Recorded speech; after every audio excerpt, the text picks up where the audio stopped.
ಚಿಕ್ಕಮಗಳೂರು ಜಿಲ್ಲೆ ತರೀಕೆರೆ ತಾಲೂಕು ಪುರಸಭೆ ಸದಸ್ಯರಾದ ಭೋಜರಾಜರವರು ಮೌಲಾನಾ ಆಜಾದ್ ಸರ್ಕಾರಿ ಶಾಲೆ ಕಳಪೆ ಕಾಮಗಾರಿ ಎಂದು ಆ ಸ್ಥಳಕ್ಕೆ ಹೋಗಿ ಎಸ್ಟಿಮೇಟ್ ಕೇಳಿದಾಗ ಆನಂತರ MLA ರವರು ಪೊಲೀಸ್ ಇನ್ಸ್ಪೆಕ್ಟರ್ಗೆ ಹೇಳಿ ಇನ್ಸ್ಪೆಕ್ಟರ್ ಅವರಿಂದ ಭೋಜರಾಜರವರಿಗೆ ಆವಾಜ್ ಹಾಕಿದ್ದಾರೆಂದು ತಿಳಿದು ಬಂದಿದೆ. ಬಿಜೆಪಿ ಮತ್ತು ದಲಿತ ಸಂಘಟನೆಯಿಂದ ಪ್ರತಿಭಟನೆ ಮಾಡಲಾಯಿತು. ಈ ಪ್ರತಿಭಟನೆಯ ನೇತೃತ್ವ ವಹಿಸಿದ ಮಾಜಿ ಶಾಸಕರು ಮತ್ತು ಜಿಲ್ಲಾ ಸಹಕಾರಿ ಬ್ಯಾಂಕ್ ಅಧ್ಯಕ್ಷರಾದ DS ಸುರೇಶ್ ರವರು ಮಾತನಾಡಿದರು.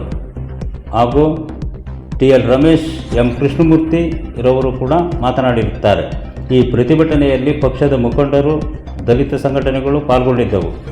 ಹಾಗೂ ಅಜ್ಜಂಪುರ ರಂಗಸ್ವಾಮಿ ಅಲಿಯಾಸ್ ಜಿಂಕೆ, ಪದ್ಮರಾಜ್, SN ಲೋಹಿತ್, ನಗರಾಧ್ಯಕ್ಷ ರೇಣುಕಪ್ಪ, ವಿಜಯನಾಯ್ಕ್, ನಂದಿಪುರ ಮಂಜು, BS ಚೇತನ್, ಸಂಜೀವ್ ಕುಮಾರ್, ಅರುಂಧತಿ ಹೆಗಡೆ, ಸಂಕೇತ್, ರೇವಣ್ಣ, ಸದಾನಂದ್ ಮತ್ತು ಅನೇಕ ಮುಖಂಡರುಗಳು ಈ ಪ್ರತಿಭಟನೆಯಲ್ಲಿ ಭಾಗವಹಿಸಿದ್ದರು. ವರದಿ ಕರ್ಕುಚ್ಚಿ ಕೃಷ್ಣಮೂರ್ತಿ, TV13 ನ್ಯೂಸ್, ತರೀಕೆರೆ. ಭ್ರಷ್ಟ ವ್ಯವಸ್ಥೆಯ ವಿರುದ್ಧ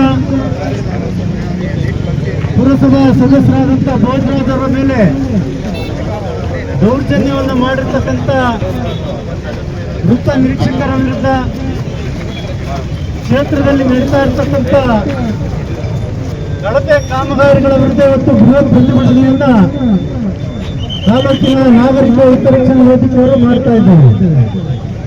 ಬಂಧುಗಳೇ, ನಾವೆಲ್ಲ ನೋಡ್ತಾ ಇದ್ದೇವೆ. ನಾವೀಗ ಓಡಾಡ್ಕೊಂಡು ಬಂದಂತ ರಸ್ತೆ ಯಾವ ರೀತಿ ಕಳಪೆ ಕಾಮಗಾರಿ ಆಗಿದೆ ಅಂತಕ್ಕಂಥದ್ದನ್ನು ನಾವೆಲ್ಲರೂ ಕೂಡ ಗಮನಿಸಬೇಕಾಗ್ತದೆ. ಇವತ್ತು ಕಳೆದ 3 ವರ್ಷಗಳಲ್ಲಿ ಯಾವುದೇ ಅಭಿವೃದ್ಧಿ ಕಾರ್ಯಗಳನ್ನ ಮಾಡದೆ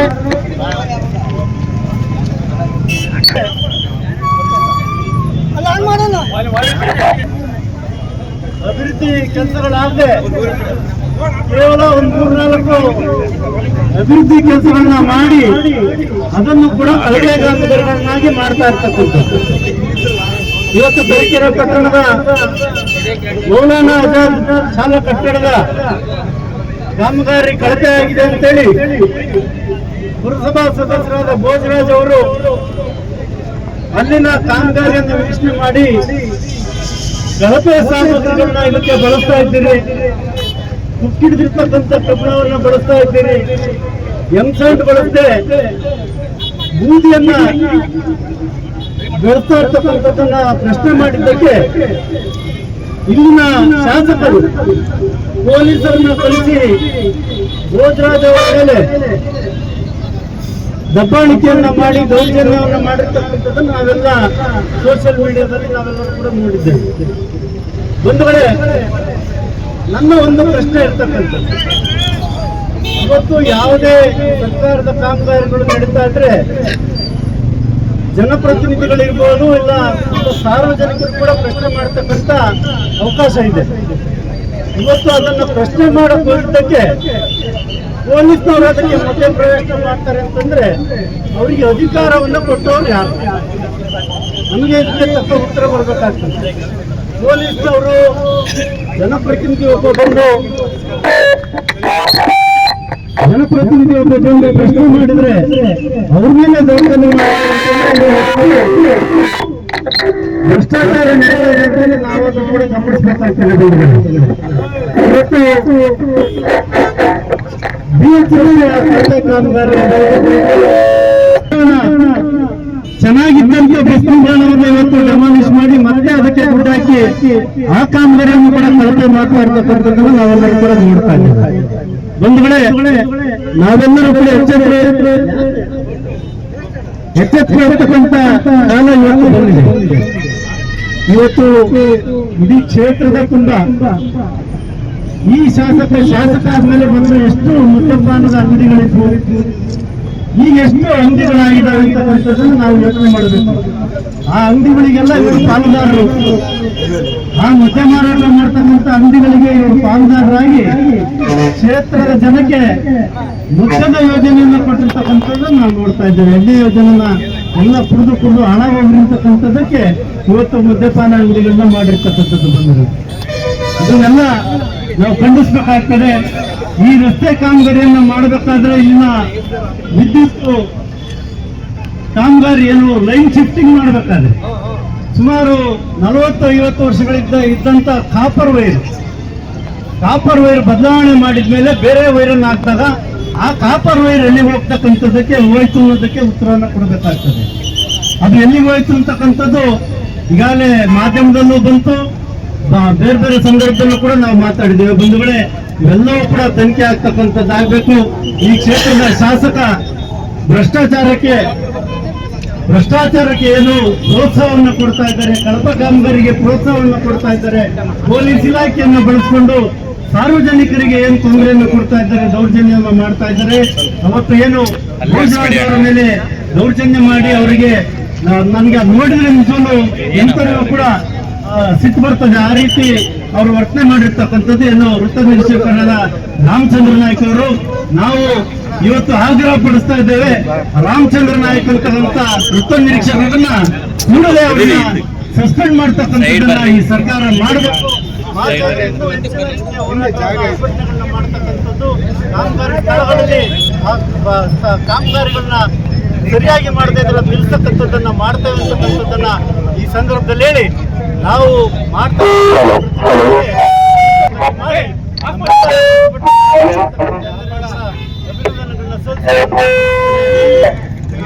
ಅವರೇ ಸ್ವಯಂ ಪ್ರೇರಿತವಾಗಿ ತರೀಕೆರೆ ನೋಂದಾಯಿತ ಜನ ಇವತ್ತೆಲ್ಲ ನೀವು ಆಗಮಿಸಿದರೆ ಅವರು ಪ್ರಥಮವಾಗಿ ಎಲ್ಲರಿಗೂ ಹೊಂದಿಸ್ತಾ, ಈ ಭ್ರಷ್ಟ ಶಾಸಕ ತನ್ನ ಕುಟುಂಬವನ್ನು ಮುಂದೆ ಮಾಡಿಕೊಂಡು ತಾಲೂಕು ಆಡಳಿತ ಇರಬಹುದು, ಪೊಲೀಸ್ ಆಡಳಿತ ಇರಬಹುದು, ಪೊಲೀಸರಂತೂ ನಿಷ್ಕ್ರಿಯ ಪೊಲೀಸ್ ಇಂತಹ ವ್ಯವಸ್ಥೆ ಸುಮಾರು 40 ವರ್ಷಗಳಿಂದ ರಾಜಕೀಯ ಜೀವನದಲ್ಲಿ ನಾವು ಓದಿವಿ. ಇಂಥ ಪೊಲೀಸ್ ವ್ಯವಸ್ಥೆ ಅವ್ರ ಮನೆಯಲ್ಲಿ ನಡೆಯುವ ಕಾರ್ಯಕ್ರಮದಲ್ಲಿ ಸೇವಕರಂತೆ ವರ್ತಿಸ್ತಾ ಇದ್ದಾರೆ ತಾಲೂಕು ಆಡಳಿತ. ಅದೇ ರೀತಿ ಪೊಲೀಸ್ ಇನ್ಸ್ಪೆಕ್ಟರ್, ಸರ್ಕಲ್ ಇನ್ಸ್ಪೆಕ್ಟರ್ ಅವರು ಸ್ಟೇಷನ್ಗೆ ಬಂದಂತ ಹಿರಿಯ ನಾಗರಿಕರು ಇರಬಹುದು, ಸೌಜನ್ಯವಾಗಿ ಕೆಲವು ಪ್ರಮುಖ ಅಧಿಕಾರಿಗಳು ಬಿಟ್ರೆ ಇವರೆಲ್ಲ ಅವ್ರ ಮನೆಯಲ್ಲಿ ಶಾಸಕರ ಬಕೆಟ್ ಇಡುವ ಕೆಲಸ ಮಾಡ್ತಿದ್ದಾರೆ. ಪೊಲೀಸ್ ಗುಂಪಲ್ಲಿ 3 ಗುಂಪಾಗಿ ಒಂದು ಗುಂಪು ವಸೂಲಿ ಮಾಡುವ ಕಾರ್ಯಕ್ರಮ ಕೈಗೊಂಡಿದೆ, ಇನ್ನೊಂದು ಗುಂಪು ಅವ್ರ ವಿರುದ್ಧ ವರದಿ ಕೊಡುವ ಕಾರ್ಯಕ್ರಮ ನಡೀತಿದೆ. ಹುಣಸಘಟ್ಟದಲ್ಲಿ ಅಂದರ್ಬಾರ್ ಆಡುವ ಮಾಮೂಲಿ ಇಸ್ಕೊಳ್ಳೋ ವಿಚಾರದಲ್ಲಿ ಪೊಲೀಸ್ ಗುಂಪಲ್ಲಿ 2 ಗುಂಪಾಗಿ ಹೊಡೆದಾಡಿಕೊಂಡಿದ್ದಾರೆ. ಈ ರೀತಿ ಪೊಲೀಸು ಶಾಸಕರೊಂದಿಗೆ ಸೇರಿಕೊಂಡು ಈ ರೀತಿ ತಾಲೂಕಿನಲ್ಲಿ ದುರ್ವ್ಯವಹಾರ ಮಾಡುತ್ತಿರುವ ಪೊಲೀಸ್ ಅಧಿಕಾರಿಗಳನ್ನ ಈ ಕೂಡಲೇ ಅಮಾನತುಗೊಳಿಸಬೇಕು ಅಂತ ನಾನು ಆಗ್ರಹ ಪಡಿಸ್ತಿದ್ದೇನೆ. ಇದೇ ರೀತಿ ವಿರೋಧ ಪಕ್ಷದ ನಾಯಕರನ್ನ ಇಲ್ಲ ಸಲ್ಲದ ಅಪರಾಧಗಳು ಮಾಡಿ ಅವ್ರ ಮೇಲೆ ಕ್ರಿಮಿನಲ್ ದಾಳುವಂತ ಕ್ರಮವನ್ನು ಕೈಗೊಳ್ತಿದ್ದಾರೆ. ನಾವು ಸಹ ಸುರೇಶ್ ಅವರ ಸಮಯ ಹಾಗೂ ಕೊಡಬೇಕು ಅನ್ನೋದ್ರ ನಿರ್ದೇಶನ ಮೇರೆಗೆ ಅವರ ಒಳ್ಳೆತನ ದುರುಪಯೋಗ ಪಡಿಸಿಕೊಂಡು 2-3 ವರ್ಷಗಳು ಕಾದು ನೋಡಿದ್ದೇವೆ. ಕಾಮಗಾರಿಗಳನ್ನು ದುಡ್ಡು ತಿನ್ನೋ ಉದ್ದೇಶ ಪೈಪ್ ಮುಖಾಂತರ ಕಳಚನಿ ಹೋಗ್ತಾ ಇದೆ. 2 ವರ್ಷದಲ್ಲಿ 6 ಜನ ಕಾನೂನು ನಾನು ಹೇಳಿದ್ದೆ, 7 ಜನ ಎಫ್ಐಆರ್ ಆಗಿ 6 ಜನ ಸತ್ರು ಸಹ ಪೊಲೀಸ್ ಬಂದಿದೆ ಅಂತ ನೋಡ್ಬೇಕಾದ್ರೆ ಅದೇ ಶಾಸಕ ಬೀಳ್ತಾನೆ. ಅವರ ನಿರ್ಮಾಲಕರು ಯಾರು ಕಾಂಟ್ರಾಕ್ಟ್ ಇದಾರೋ ಅವ್ರಿಗೆ ಹೊಡೆಯಕ್ಕೆ ಹೋಗ್ತಾರೆ. ಸಾರ್ವಜನಿಕರು 17 ಅವನು ಹೋಗಿಲ್ಲ, ಯಾಕೆ ಬಂದೆ ನೀನು ಹೊಳಿಕಾಗ್ತೀನಿ, ಏಕ್ತಮ್ ಹೊಳಿಕಾಗ್ತೀನಿ, ವಯಸ್ಸಿನ ಮೀರಿ ಮಾತಾಡ್ತಾನೆ, ನೀನು ಪೊಲೀಸ್ ಅಧಿಕಾರಿನ ಅವ್ರ ಮನೆಯಲ್ಲಿ ಲುಚ್ಚಾತಿನ ಅಧಿಕಾರಿನ ಅಂತ ಸ್ಪಷ್ಟೀಕರಿಸಬೇಕು. ಬಿಜೆಪಿ ಪ್ರಧಾನ ಕಾರ್ಯದರ್ಶಿ ಭೋಜರಾಜ್ ಮನೆ ಹತ್ರ ಹೋಗಿ ಏಕವಚನದ ಮಾತಾಡಿ ನಿನ್ ತಾಕತ್ತಿದ್ರೆ ನಿನ್ನೆ ಸಹ ಬಂದು ತೋರಿಸ್ಬೇಕಾಯ್ತು. ನೀವು ಪೊಲೀಸ್ ಇಲಾಖೆ ತಾಕತ್ತಿದ್ರೆ ನೀನು ಅವ್ರು ಮುಟ್ಕೊಂಡು ನೀನು ಏನ್ ಮಾಡ್ತೀವಿ ಗೊತ್ತೇ ಕಾಣಿಸ್ತೀವಿ ಅಂತ ನಾವು ತೋರಿಸಿ ಹೇಳ್ತೀನಿ ಅಂತ ಹೇಳ್ತಾ ಹಿರಿಯ ಮುಖಂಡರಾದ ತಾಲೂಕ್ ಸಮಾಜದ ಅಧ್ಯಕ್ಷ ಆದ ಮಾಜಿ ಅಧ್ಯಕ್ಷ ಆದ ಪದ್ಮರಾಜ್ ಮನೆ ಆಸ್ತಿ ಡಿಸ್ಪ್ಯೂಟ್ ರೈಸ್ ಮಾಡಕ್ ಹೋಗ್ತಾನೆ.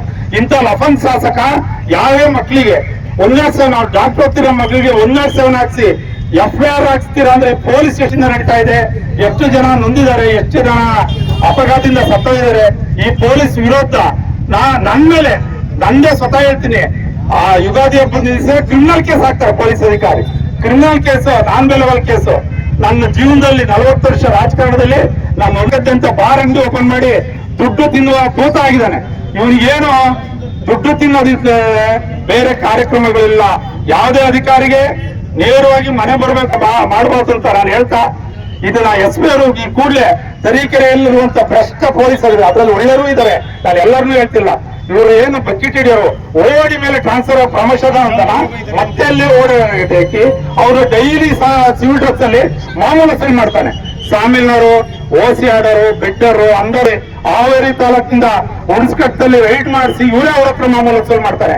ಇಂಥ ಭ್ರಷ್ಟ ಶಾಸಕ ಇಡೀ ಕರ್ನಾಟಕದಲ್ಲಿ ಇರಲಿಲ್ಲ. ಇವನ್ ಹೆಂಗೆ ಮುಕ್ಕೋಡ ನಗರದಲ್ಲಿ ಬಹುಸಂಖ್ಯಾತ ಅಂತ ಹೇಳಿ ಬೇರೆ ಜನರು ಯಾರು ಮಾತಾಡಿದ್ರೆ ಅವ್ರ ಮೇಲೆ ದೌರ್ಜನ್ಯ ಎಸಗ್ತಾರೆ.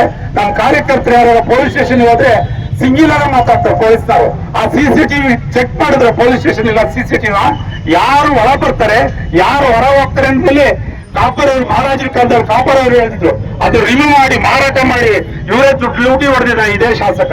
ಇದು ಬಿಚ್ಚಿದಂತ ವೈರಿಗೆ ಮಾಹಿತಿ ಇಲ್ಲ. ಕಾಮಗಾರಿ ಕೆಲಸ ನಿರ್ವಹಣೆ ಮಾಡ್ತಾರೆ. ಹೆಂಡತಿ ಒಂದ್ ಕಡೆ ವಸೂಲಿ, ಗಂಡ ಒಂದ್ ಕಡೆ ವಸೂಲಿ. ಒಂದು ಓಲ್ಡ್ ಏಜ್ ಪೆನ್ಷನ್ನರು ಯಾರು ಅರ್ಜಿ ತರಿಸಿದ್ರೆ ಸರ್ಕಾರಿ ಸೌಲಭ್ಯದ ಯಾವುದೇ ಯೋಜನೆ ಬಗ್ಗೆ ಅರ್ಜಿ ಸಲ್ಲಿಸಿದ್ರೆ ಮೊದಲು ಒಂದು ರೆಂಟ್ ಕರ್ಕೊಂಡು ಹೇಳ್ತಕ್ಕಂಥ ಉದ್ದೇಶ ಈ ಕ್ಷೇತ್ರದ ಶಾಸಕರಾದ ಶ್ರೀನಿವಾಸ್ ಅವರ ಭ್ರಷ್ಟಾಚಾರದ ವಿರುದ್ಧ ಮತ್ತೆ ನಮ್ಮ ತರೀಕೆರೆ ಪುರಸಭೆಯ ಸದಸ್ಯರಾದ ಭೋಜರಾಜರವರು ಈ ಒಂದು ಮೌಲಾನಾ ಆಜಾದ್ ಶಾಲೆಗೆ ಸುಮಾರು 500 ಕೋಟಿಯನ್ನ ಶಾಲೆಗೆ ಹಣವನ್ನು ಮಂಜೂರು ಮಾಡಿದ್ದಾರೆ. ಆ ಕಾಮಗಾರಿ ಪ್ರಾರಂಭವಾಗಿದೆ. ಆ ಕಾಮಗಾರಿ ಪ್ರಾರಂಭವಾದ ಸಂದರ್ಭದಲ್ಲಿ ಅವರು ಒಬ್ಬ ಪುರಸಭಾ ಸದಸ್ಯರಾಗಿ ಆ ಏರಿಯಾ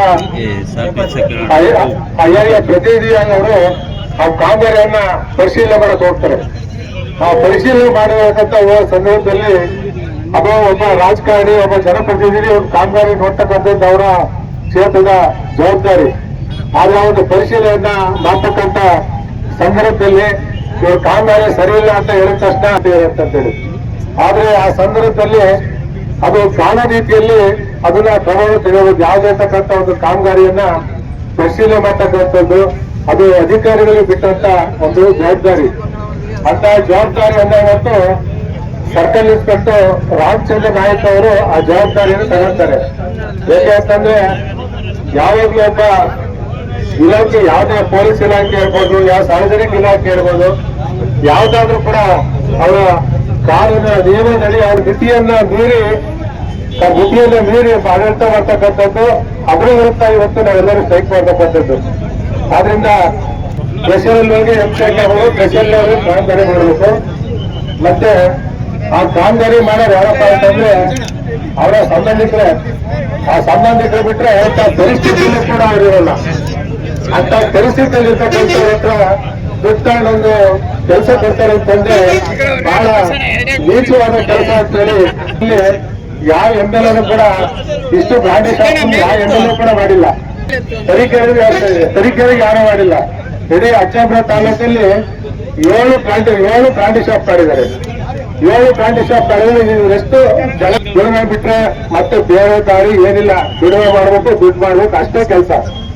ಅದ್ರ ಜೊತೆಗೆ ಈ ಆಡಳಿತ ಅಂದ್ರೆ ತಾಲೂಕು ಆಡಳಿತ ಮಾಡ್ತಾರೆ ಯಾರಪ್ಪ ಅಂದ್ರೆ 4 ಜನ ಮಾಡ್ತಿದ್ದಾರೆ.